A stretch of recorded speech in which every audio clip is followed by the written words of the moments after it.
I'm Emily from Life So Savory. In today's video, we're going to cover ways to finish your serger threads. So when you come to the edge of your seam on your serger, sometimes we just like to chain off and forget about what comes next. But we need to make sure that we finish those ends so that your threads don't unravel and you lose all the hard work that you've done in sewing. So we're going to take a look at 3 different ways today. One is using your actual serger to finish those seams so they don't come undone. One is using a darning needle, and the other is using your regular sewing machine to finish the edges of your serger threads. So let's take a closer look at each one of those.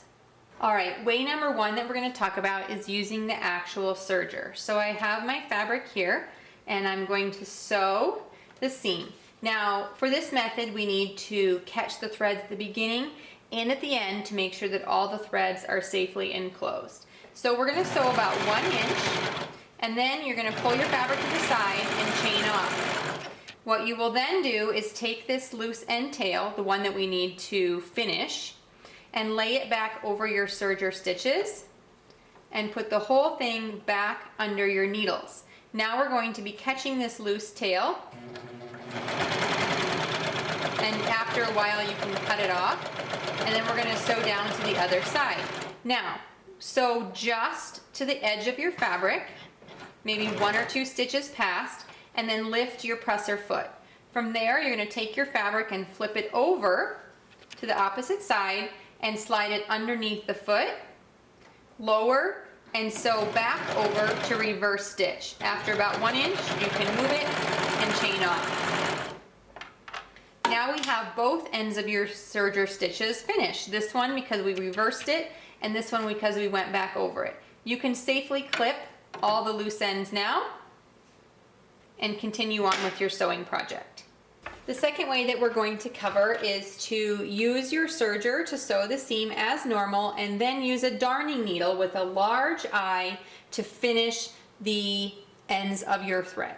This is my favorite method, and one that you can do kind of at the end of your project, so you can see which seams are fully enclosed and which ones have loose threads. So to begin with, just sew your serger seam.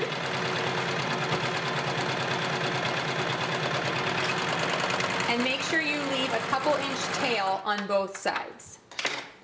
So if you're sewing a whole project, you could sew all of the seams that you need to, and then you would see which ones get enclosed in another seam. Like if I sewed down here, this one would be caught in there, and then this one would be loose. Or maybe they both are loose. But I like this method because you can go back at the very end of your project and finish all of these seams. So what you will do now is you take a darning needle, and you can see this one has quite a large eye, and you stick it through about 1 inch of your looper threads.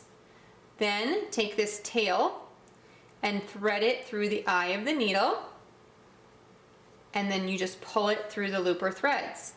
If you have a really long tail like this one did, sometimes it's easier to trim and then pull it through. And then from there, you can clip there, and you can see that 1 inch is back through the loopers. If you're nervous about this coming out, although I don't have issue with it, you can use a fray stopping medium with a little glue to put on there for additional reinforcement. And let's just do the other side again. So needle through about 1 inch of those looper threads, take your tail through the eye of the needle. You can see how the larger the eye, the easier this is to stick all those threads through. And then pull through your loopers. Flatten out and clip. And now you have finished edges with just your darning needle.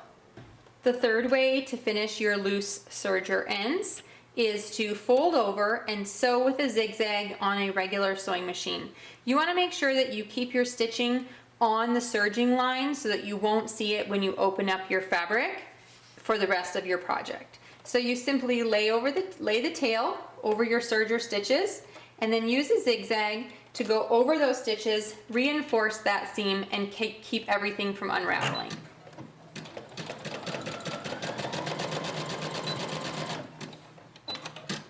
A 1/2 inch or so of sewing is just fine. I've used orange so that you can see what I'm doing, but normally you would use a coordinating color of thread.